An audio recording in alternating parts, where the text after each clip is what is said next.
and welcome to Eye on Hong Kong. This is Herminder. Hi, this is Kate. And this is the 4th episode of our podcast. And wow, what a week. Do you remember that on Sunday you told me that there are quite a lot of happenings in Hong Kong on Sunday? Yeah. And then now? And then, look, in this city, a day doesn't go by where some bombshell isn't happening politically. And then, of course, we had it dropped on us with the so-called white paper, where it pretty much says from the central government that, look, Hong Kong, you have your high degree of autonomy. Doesn't mean total autonomy, fair enough, but it's subject to our whim. It's subject to what we grant you. And then it went on and on with everybody's got to be in the executive and legislature should be a patriot, and of course that's even the judges. Even the judges have to be patriots. Of course, being a patriot is subjective, but for them it's you must love the party. Don't give me this nonsense of love the country. It really means love the party, love the Communist Party of China. You don't love it, you're not a patriot, which is asinine. I think one of these, it actually shocked a lot of Hong Kong people here, and the Bar Association immediately got a reply and saying that the judges are not within the executive arms, and they are not the executive arms of the government, and they immediately insist that we should have the independence of judiciary. Yeah, and I did like these quotes from them, and this is out of the Post from the 11th of June. The Bar Association said, while courts elsewhere might sing in unison with the government, that was not the case. That was not the case in Hong Kong, and that's very true. Certain countries where they have so-called free democracies, the judges are appointed sometimes by a president or the mayor or whatever. Here it's the chief executive? No, sorry, the chief justice. The chief justice is appointed? Yes, by the chief executive. Okay, so that's the only one that's actually appointed. Everybody else is nominated, I think. Nominated. Yeah, from other bar members and other barristers or the one who within the judiciary or the judges themselves. Off topic, do solicitors have a say, or it's only barristers? Solicitors as well. As well, yeah. Okay. Just didn't know that, so that's a good fact to know. So that's true, and it's good not to be associated politically with any group, because the moment that happens, usually the judgments are skewed based on their political ideologies more than actually reading the law and judging based on the law. So that's why Hong Kong's pillar, I think the first thing we have that's the best, one of the best in the world, is our independent judiciary. And it's truly independent. 1999, that was like the key case that proved its independence. Of course, it was trumped by the central government, which was the wrong thing to do. But what's done is done.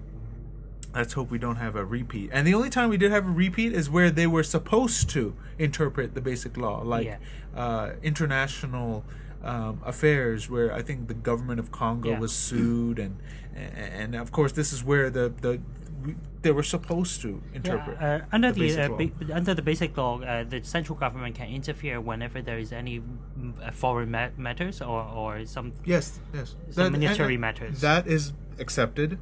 That, of course, foreign affairs between governments at the highest levels are to be held by the central government and their government, let's say the United States or the president and their State Department and stuff.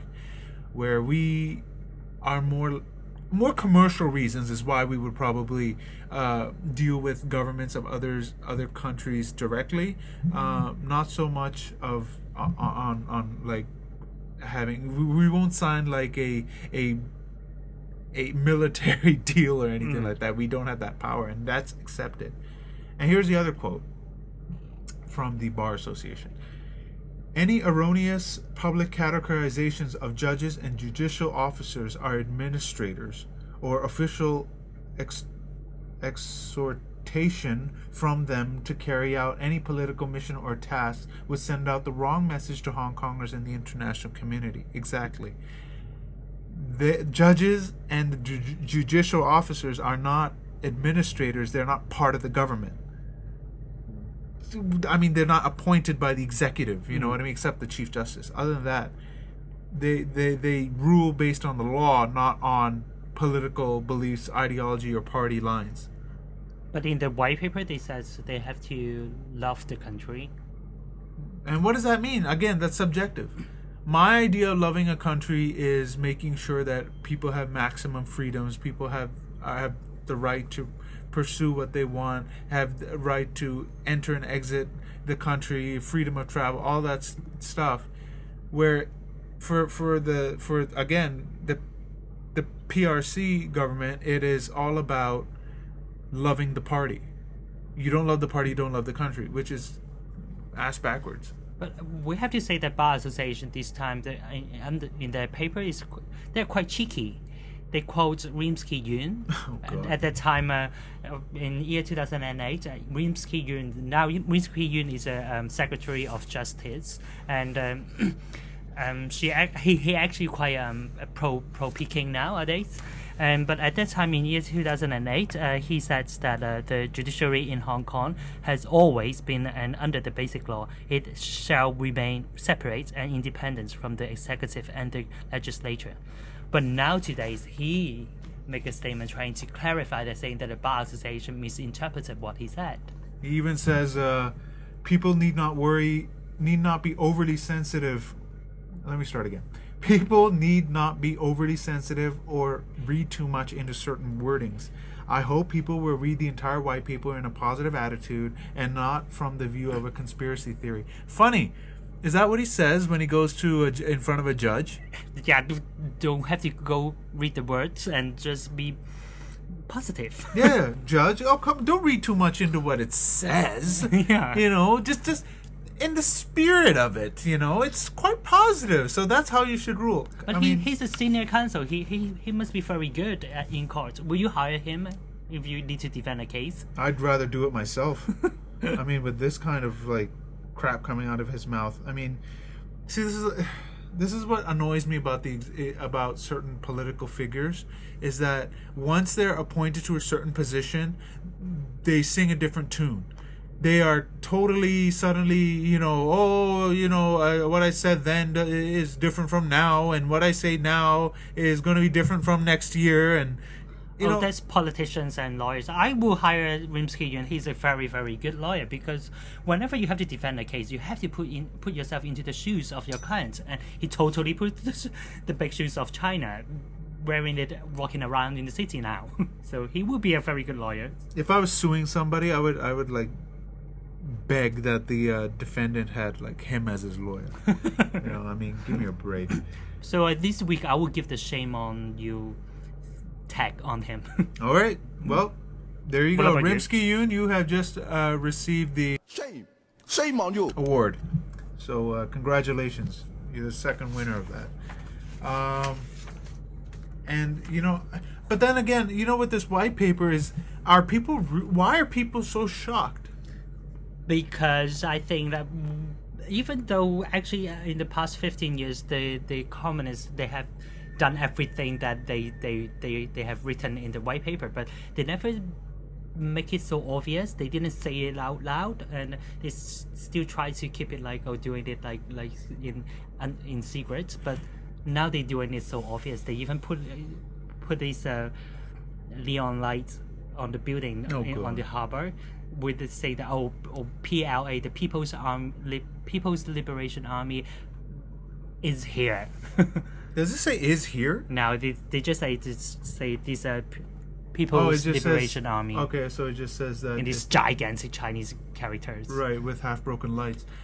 But I'll give it to them. They said this is just a test. But I mean, yeah, obviously it was done to I mean, the timing couldn't be better. You release this white paper, then you display these letters. I mean, they're clearly saying, "Don't mess with us." Yeah, You know? because the big protest every year on the 1st of July is coming, and people say that probably will have this Occupy Central as well.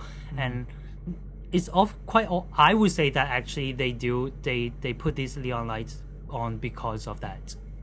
Oh, but one thing about Occupy Central is if people who are going to participate in it, it's not just important just to be there to occupy Central.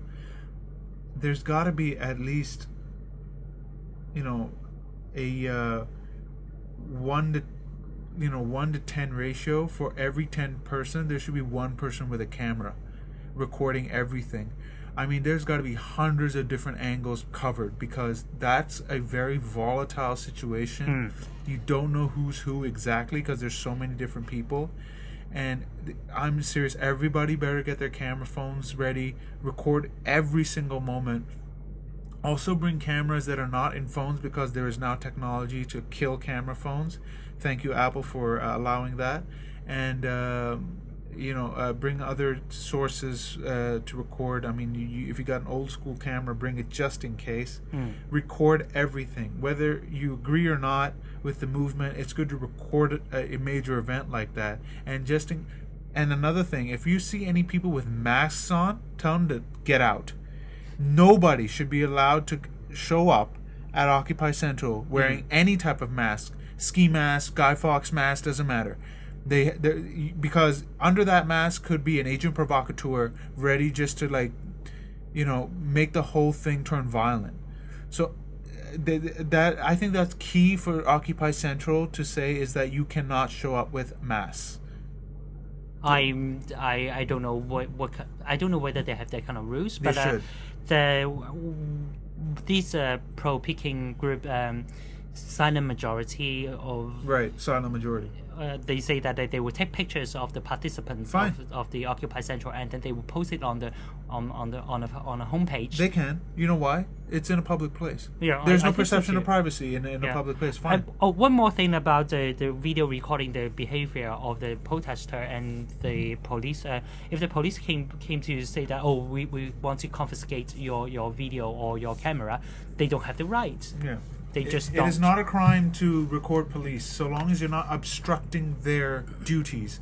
You can record them. If they can record you, you can record them in a public place. There is no perception of privacy in a public place. You can record anything and anyone out in public. And Google will be very happy to hear that. No, well, what can you do? Well, I don't like Street View, but I use it sometimes. I'll admit it. Overall, Google's too creepy for me. They're recording everything and every angle. They're even going into shopping centers now and stuff like that. So, but that is still a public commons, so they can do it. But if you're going to come to my house and do it, I'm going to punch you in the nose. Fair enough. That simple. Yeah. Another big deal was long hair. Kwok-hung, legislator Kwok-hung, he was sentenced to 4 weeks in prison because of disruption of a forum in 2011 in Chimsa-Choi with him and his group going in there, disturbing it. I think there was some damage done. And he had his sentence reduced from 2 months to 1 month, but he had to go to jail immediately. Yeah, and he got his famous long hair cut. It's very sad, actually, to me when I saw his hair cut, and then it's like cutting the. It's really feel like they cut my hair too, because long hair symbolizes the true spirit of Hong Kong in a way that because he really believed in what he believes and that he really walk his talk. So he's a man of strong convictions. Yeah. And yes, he does walk the walk, I mean, it takes balls to do what he does most of the time. Yeah. But at the end of the day, he's a socialist. he's a damn socialist, hardcore socialist, borderline communist. I don't know. He supports a lot of these, he says he's a Trotskyite. Oh yeah. A Trotskyite is these are not exactly nice people. Well, I think he's just take out this revolutionary spirit. Yeah, he has delusions of being a revolutionary, and I think that's what he wants. And I don't support him and he wears a Che Guevara shirt. I mean, that makes me want to throw up every time I see that face. It is not cool to wear a Che Guevara shirt. Do you know what Che Guevara did once they came into Cuba? Communist. Yeah, okay. They set up communism with Fidel Castro, and then at the same time, they had kangaroo courts of the previous administration that was there. Batista, I think that was the name of the previous government before Castro. Rounded him up, put him through kangaroo courts, and executed him right outside. Yeah. But So I cannot support that, even if they were wrong. Even if, you know what, if I caught Hitler, all right, I would still want him to go through a court of law. And if the end result is a jury finds him guilty, puts him to death, fine, right? But I do not support summary execution like that. True. Okay, so I just think long hair, when he wears those T-shirts, it just symbolizes that he's admire their revolutionary spirit to stand out and to speak for themselves. And so I do believe that long hair still believes in this. They should have a fair trial. It's not just revolutionaries. He believes in the super socialist causes. I mean, I do say that I agree with his economic ideologies or his advocates. You do or you don't? I don't. You don't. Okay. I don't. But I do like him because I do believe that what he's doing in the legislative council or what he's outside legislative council he's still the same person. He's still he doesn't have two faces. That's true. Yeah. He's never flip-flopped. He's always stuck to his guns. I admire him for that, but I can't support him. Because I don't like communism. I don't like socialism. Nowhere has socialism worked. Eventually, it collapses on itself. The other thing, the reason why people so angry about long hair going to jail this time was because the Apple Daily showed a picture of that incident, and actually seeing that long hair was pressed down by some other pro-Peking people, and they were not prosecuted. Only long hair and those protesters against the government prosecuted, and then that's why the people say that the police are selectively. But didn't he people. Initiate the breaking into that form? Yes. So I guess that's where they're gonna place the blame, as who started it first. Yeah. Right. But I have seen kind of a hands-off approach of people that attack pandems or supporters of them, and then nothing happens to them. I've seen that happen a few times on TV, but nothing happens to them. So got to keep an eye on that. Yeah. And next is the copyright law. Yes.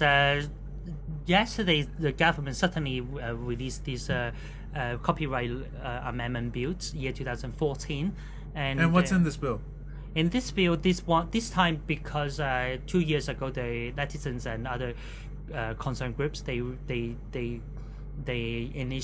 asked the legislator to have this filibuster, and the copyright law in the year 2011 didn't pass, and so this time they try to give some exemptions and to the parody, caricature, pastiche, and the one more thing, satire.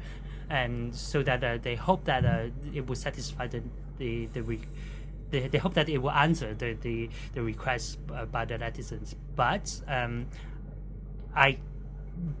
from the concerned group, they have this statement today saying that they do not accept the proposal, and they do not accept this amendment bill because they advocate a more open-end exemption. And that's why they still named it as Internet Article 23.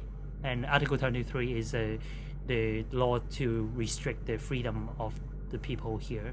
And that's what copyright does ultimately.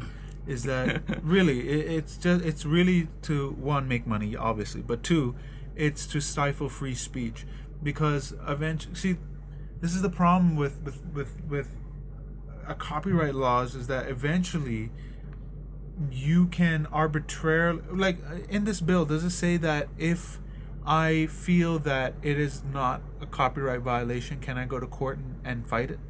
Oh, yeah, you can always fight that. Yeah. Okay.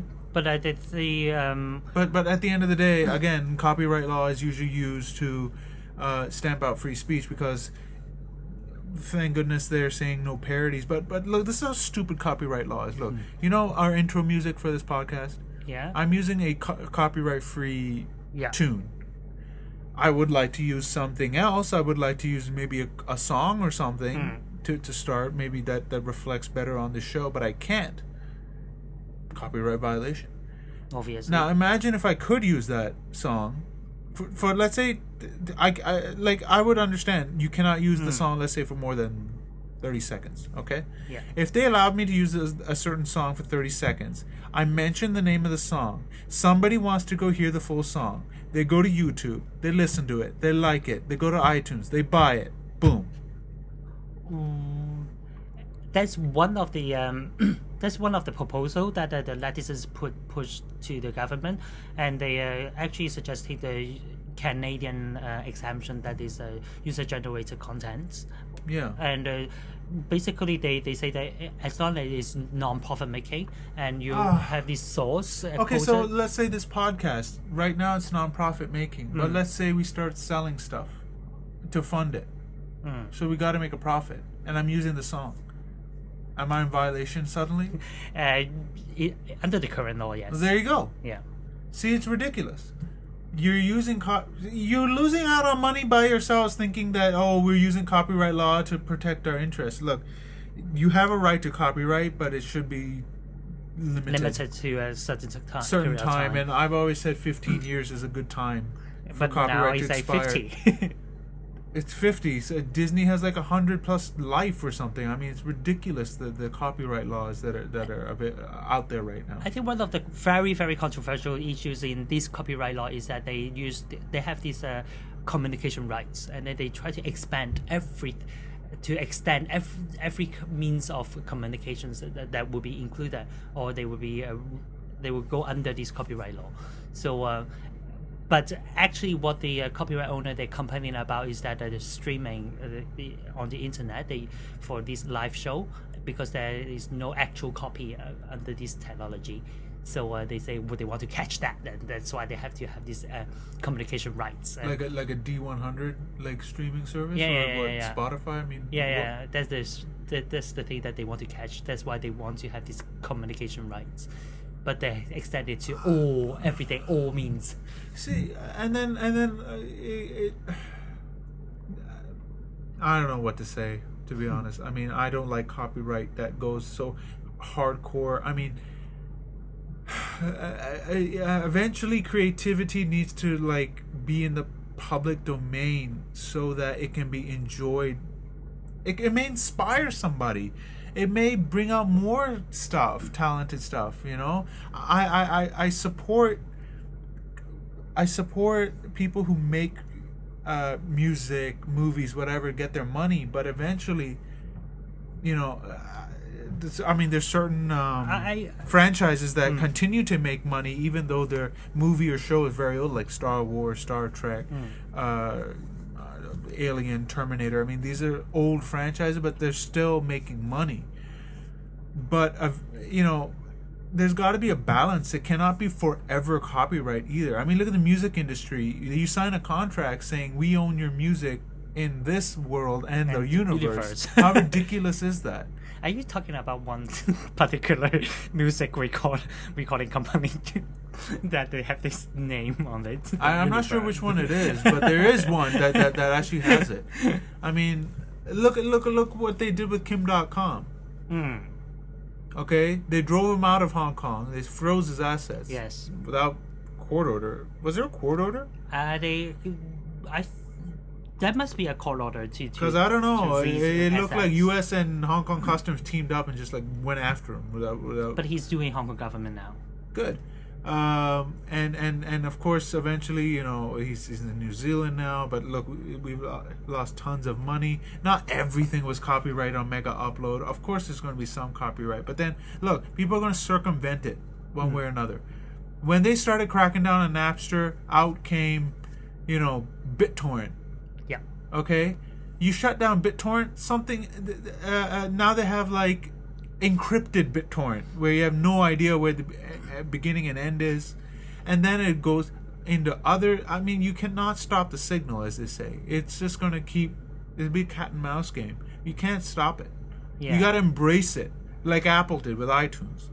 But then iTunes is also a ripoff. Why is nobody saying anything about that? An artist gets 7 cents per song.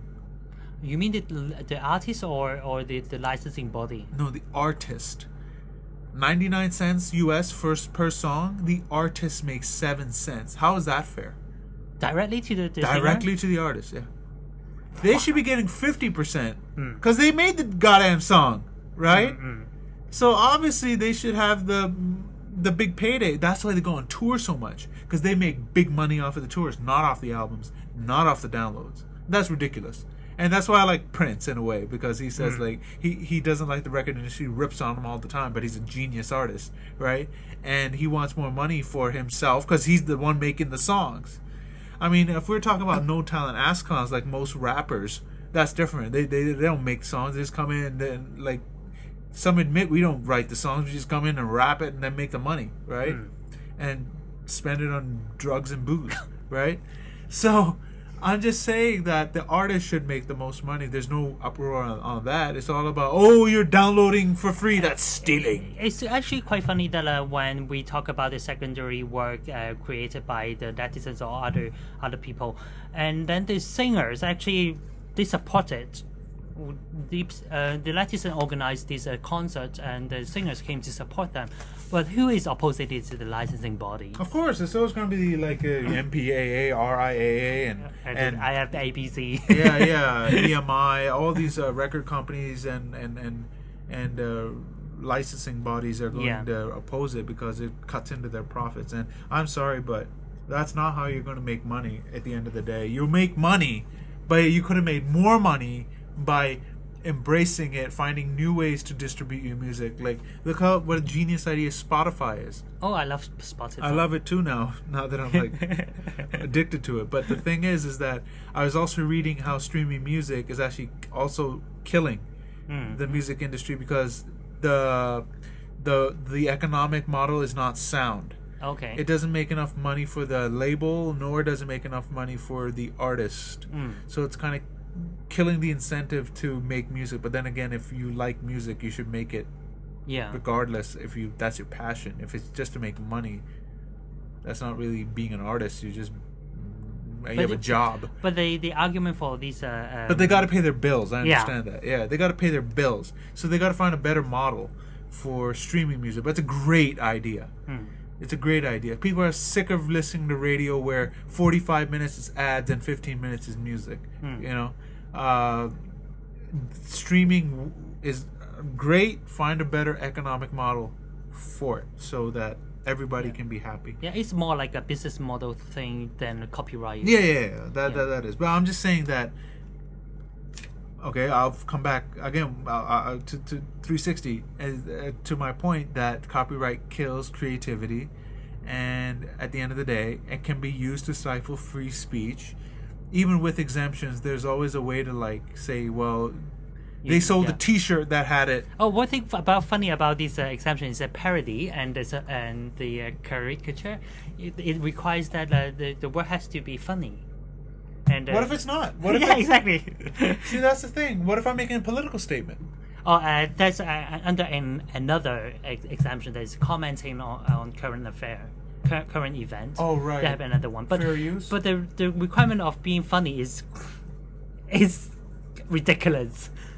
What if what I think is funny is not funny to somebody else? Like if I'm laughing at the CY Learn. Yeah. Of course, if he wouldn't find it funny. No, he wouldn't. Yeah. So what? Can he sue? Yeah. Can he actually say, I didn't find it funny? Copyright. My face is on it. Yeah. You know. So I don't know if I gotta read this bill, but it's 200 pages, so it'll take some time. Yeah, okay. And we just had the anniversary of well, actually 2 anniversaries. One was Edward Snowden coming to Hong Kong and dropping. He wasn't the first one. He was just the most famous one to drop the bombshell in the NSA spying. Okay. Okay. And the second one was the pro-democracy activist that was hung in his hospital bedroom, Li Wangya. Who? The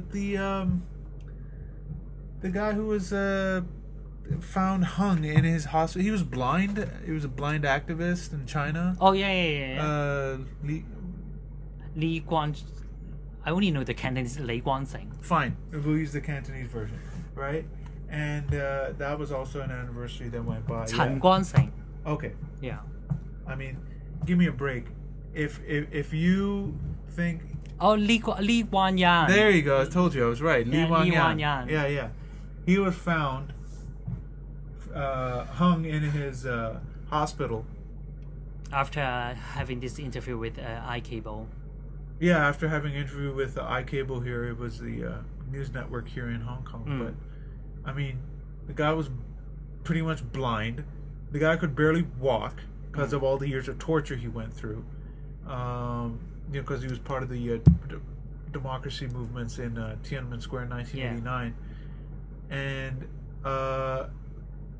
And you're telling me that he just hung himself? I mean, if anybody believes this guy hung himself, I have a bridge on the moon I'd like to sell you. It's really good.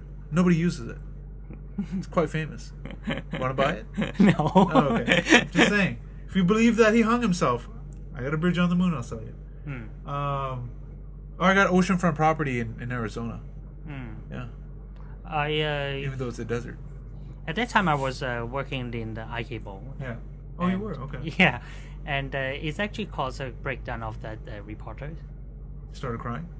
Uh, Like a mental breakdown mental or breakdown. Emotional breakdown? Emotional breakdown, Oh, okay. yeah. Well, So, because they felt responsible? yeah, kind of. You can't do that. I mean, you're a journalist. You got the words out. I think that's the most important thing. You got his last words out to the public, and that's very commendable.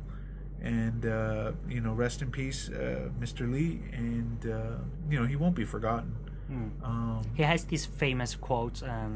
I think he says, "Even you chop my head, I wouldn't turn back." Oh, words to live by. So one day, hopefully, with a truly free China, we can find out what exactly happened, because all regimes love to write about what they've done. Extensive documentation for some reason. It seems to be the theme of authoritarian regimes. I mean, when the Soviet Union collapsed, there was like a treasure trove of I mean, they're still going through our archives. Yeah. Of all the stuff that happened during the Soviet era, as well as the Nazis. Same thing. They went through. They're still finding hidden stuff, and one day, hopefully, with a truly free China, we will find out what happened to him. And yes, Edward Snowden. Like I said, he wasn't the first. He was actually the most famous. There were other NSA whistleblowers before him. One of them I know, because I follow him, is Wayne Madsen, who says, like, NSA is listening to everybody's conversation, including Americans, and this is a big deal. But of course, everybody just said conspiracy theorist, conspiracy theorist, conspiracy theorist. I mean, that's just the label you put on anybody that says, I question the government. Conspiracy theorist, even though you might have evidence. But I do think that we have the right to question the government. Of course. And actually, that's the behavior of being patriotic as well. Yes, yes, that is being a real patriot. It's keeping your government on a short leash. Famous quote: Thomas Jefferson, U.S. founding father, said that when the government fears the people, there is liberty, and when the people fear the government, there is tyranny, and that is so true. That's and anybody who doesn't believe that, you just like power. It's that simple. I agree. You will stick your nose up anybody's ass that will give you power. And in the long run, it's not good, because eventually that hand that you've been feeding off of will grab you by your hair and yank your head off, because every authoritarian regime does that. Oh, have we moved on to the next topic about Regina Yip? When you're talking about these kind of You people. know, I was thinking about skipping it, but now that you brought it up, you know what? I don't know what's Don't up. sue me, please.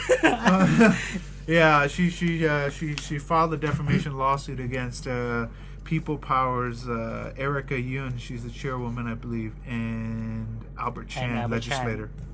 And because to be honest, I'm not sure, because they said it on an internet radio show, D100, and she's suing them for comments they made. I don't know what it was, so I can't say if it was right or wrong, but the point is that this legislator, I can't believe she is one, flip-flops like crazy. I mean, one moment she's pro-democracy, one moment she's not. She supports national security legislation, which is really just a way to like really clamp down on free speech and freedoms. That's the actual Article 23. Yeah, I mean, that's a walking, talking Article 23, you know, because she'll sway wherever the wind blows. And then now she's saying that the PLA building is quite nice. My daughter thinks it's quite nice. I mean, what are you teaching your daughter? And then she says, there is no need to feel threatened. This is her quote.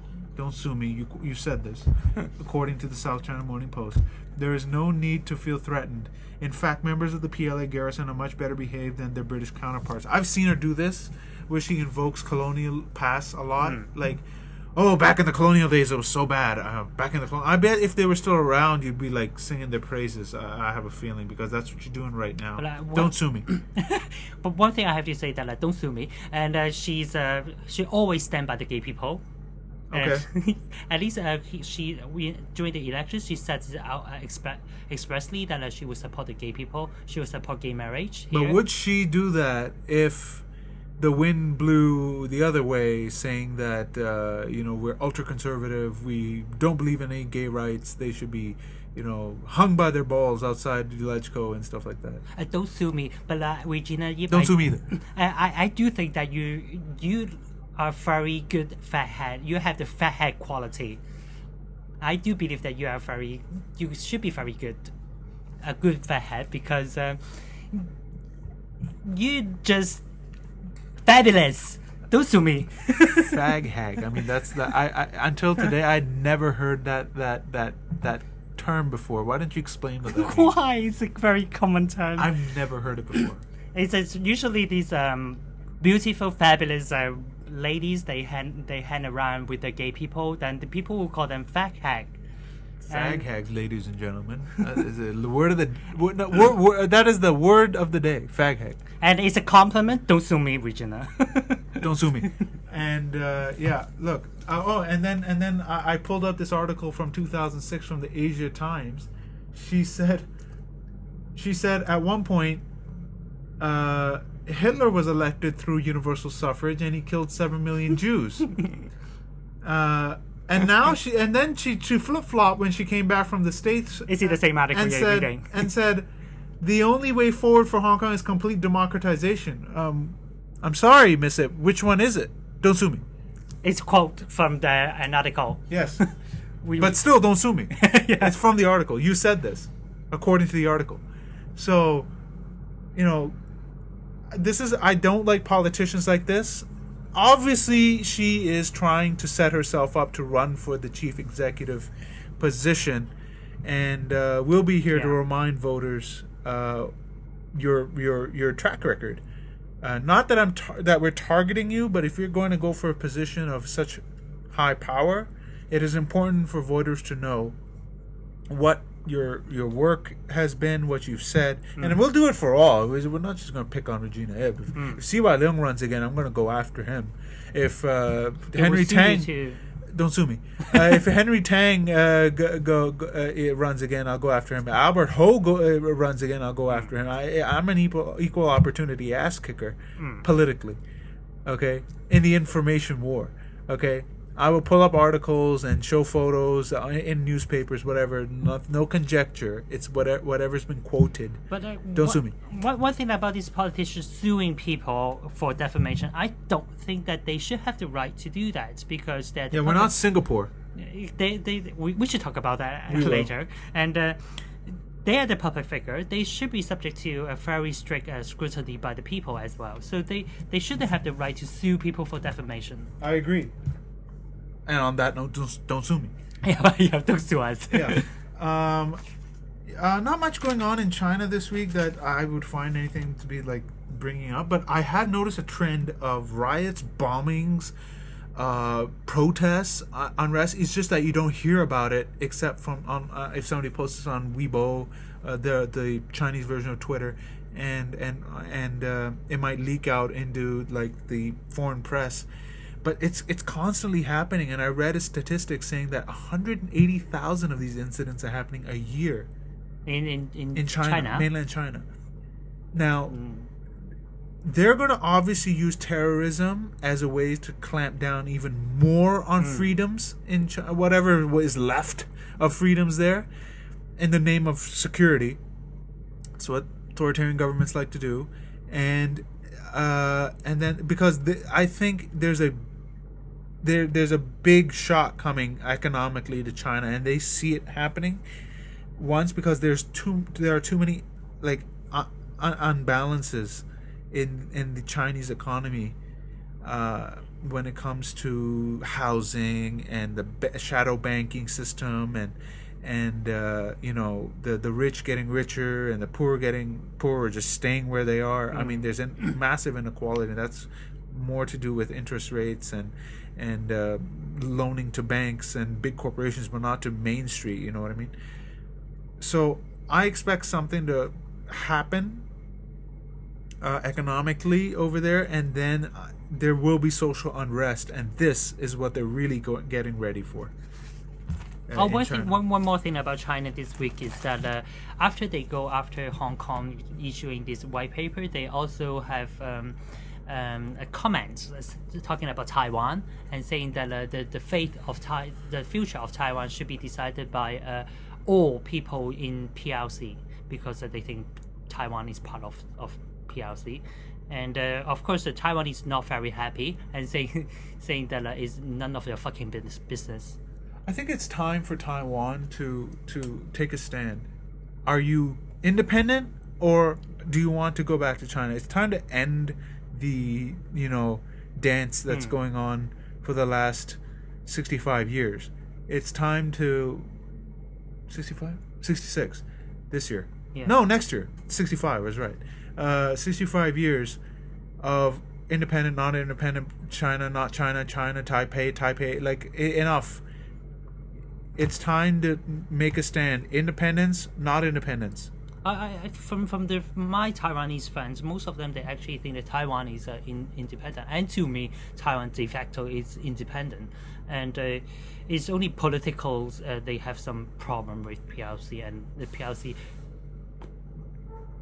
They are not allowed to join the UN, and they're not recognized internationally. Exactly. So it's not exactly independent.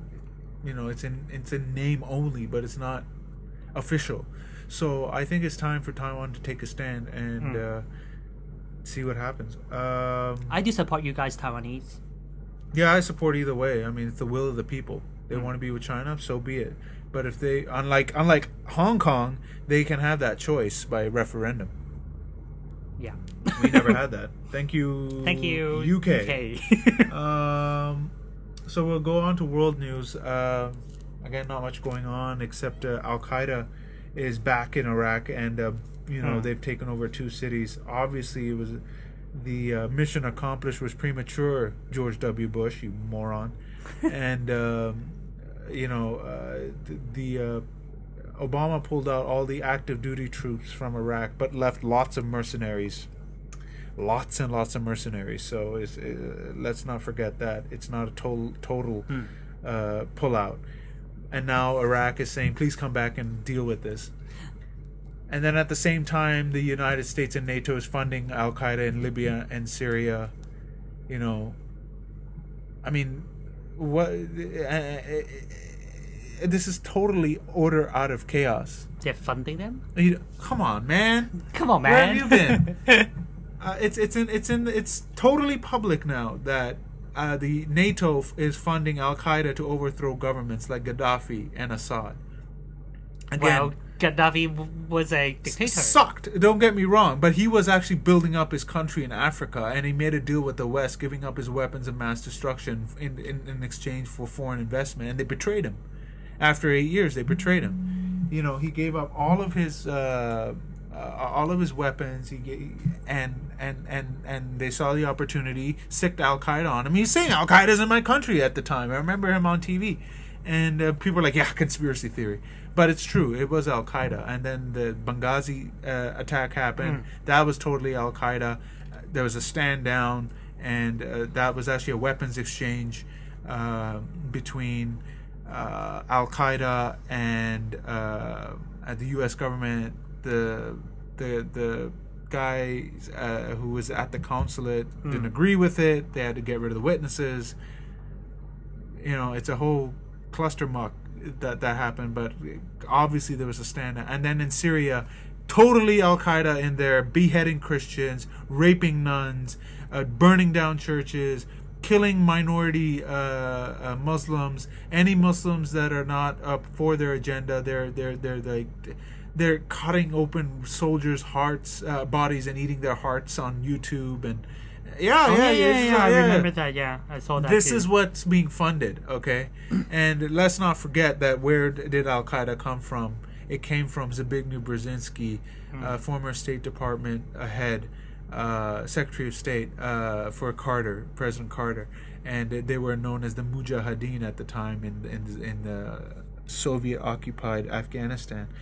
And from there they had Al Qaeda, and then they had Bin Laden. But then, of course, Bin Laden, his family's billionaires, and he just happened to have a CIA handle named Tim Osman, and he was visited by U.S. government officials in the Dubai hospital because he had Marfan syndrome, and he's being treated for it. And there's no way he could have lived that long to be killed, quote unquote, in Pakistan. Not a conspiracy theory.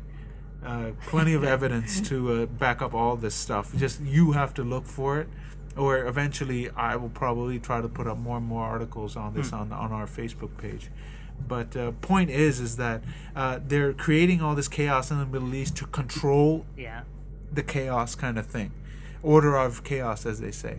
And if anybody thinks that the United States and NATO is gung-ho for democracy and freedom, Wikipedia Operation Ajax, AJAX, where the democratically elected government of Iran, run by Dr. Mohammad Mossadegh, was overthrown by the Shah of Iran and the CIA. Kermit Roosevelt ran that operation where Dr. Mossadegh said, "Look, you're only giving us 10% of our oil wealth. Can I have more? Because I want to build like roads and infrastructure and universities and stuff." Like, nope, sorry. They got rid of him. They overthrew him in 1953. It's in Wikipedia. It's all cited. It's all true. So give me a break if you think that the West cares about Hong Kong and our freedoms and democracy. They could care less. There are trillions of dollars to be made in China. And this barren rock, as one government official in England said in 1841, is unimportant. And these legislators need to stop meeting the UK head. They don't care. It's been declassified that Margaret Thatcher kowtowed to China really fast because there were corporate interests that wanted to get into that market, and they knew that giving up Hong Kong was like a goodwill gesture towards them and to get access to that market. I don't blame her because it's actually the best interest for the British. I mean, to give up Hong Kong and then to have some benefits from China. It's good for the banks and the corporations of England, not for the British people, because they're impoverished right now overall. They don't care. They don't know too. Yeah, it's just like netizens in Hong Kong. They are trying to sit out from the UK and the general consulate as well. And I argued with one guy about that, saying that you guys are deluding yourselves, thinking that I agree. that U.S. or U.K. care about what happens in Hong Kong. They only care about their business interests.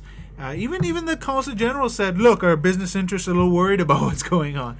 And he made the valid point, saying that obviously that is true. However, it's good to make a stink about it to keep the spotlight on the issue. Fair enough. Yeah. I agree with that point. Okay. Yeah. And finally, I want to end with the IMF sounds a global housing alarm. This was in the Financial Times, June 11th. And sorry, there's one more item after this. And the point is that there's a massive worldwide housing bubble right now, where housing prices are way above normal and way above their previous highs. And they cite Australia, Belgium, Canada, Norway, Sweden, Hong Kong, Israel as examples. And it's true that there's massive housing bubbles around the world, and because people are putting their money into property because there's nothing else giving them a return on their investments because of record low interest rates. However, Mr.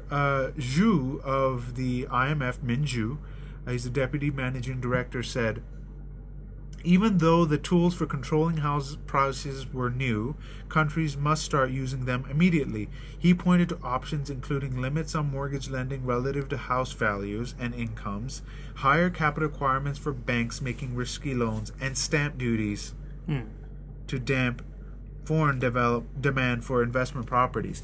Nothing on record low interest rates are the cause for this, and that they should be raised, because these low interest rates are actually funding this hot money for the banks and corporations to put it into real assets, and then they can buy those assets, and when everything crashes they have all that capital to buy stuff pennies on the dollar. So the best thing that's going to happen for a lot of these companies is a crash, buy it up for pennies on the dollar. So when will be the crash, and then so that I can buy some there? I'd say in the next couple of years, because this is unsustainable. Okay, I will save up some money. Save your money. I mean, but interest rates might shoot But I up to shouldn't like put it in the 20%. bank. I should put it under my bed. I would. It's even better. There's secret capital controls right now in the EU. You can't take out more than 10% of your deposits if you're a high deposit even customer. But I thought the bank, if I and they have negative interest rates now. Yeah, exactly. For goodness sakes. So that's even better to put it under my bed. Yeah. Well, or put it into real assets, because you're not getting anything from the bank. So artificial low interest rates are killing our middle class and low income earners as nothing, and even nouveau riche, because they have no choice but to put their money into stuff like property, or they're just being eaten away by inflation. I don't really understand this negative interest. Why do they apply it to the loan as well? So that when I borrow a loan, and then I don't have to pay it back after 10 years. No. It's on depositors. Yeah, it's on exactly. depositors. That's why I'm joking with that. Yeah. It'd be nice if it was the other way around, where they pay me money to loan me money. Exactly. But that's not the case, right? That's not the case. It's not fair. It's not fair, but that's the so-called capitalist world we live in. It's not capitalist, by the way. This is not capitalism. We'll get into that some other day. Running out of time. Finally, Singapore. There's a popular blogger there, that's being sued by the Prime Minister. The Prime Minister or President over there? Prime Minister. Prime Minister, Mr. Lee, in Singapore. And netizens in Singapore. And the funny part is that when the blogger was being sued, and then the people actually raised the fund for him to defend himself in court against this defamation lawsuit. I mean, that's awesome. Yeah. People power can work. Even if he loses, the point is that you cannot push people around for their free speech, and this is the problem with Singapore. It's quite authoritarian when it comes to criticizing the government.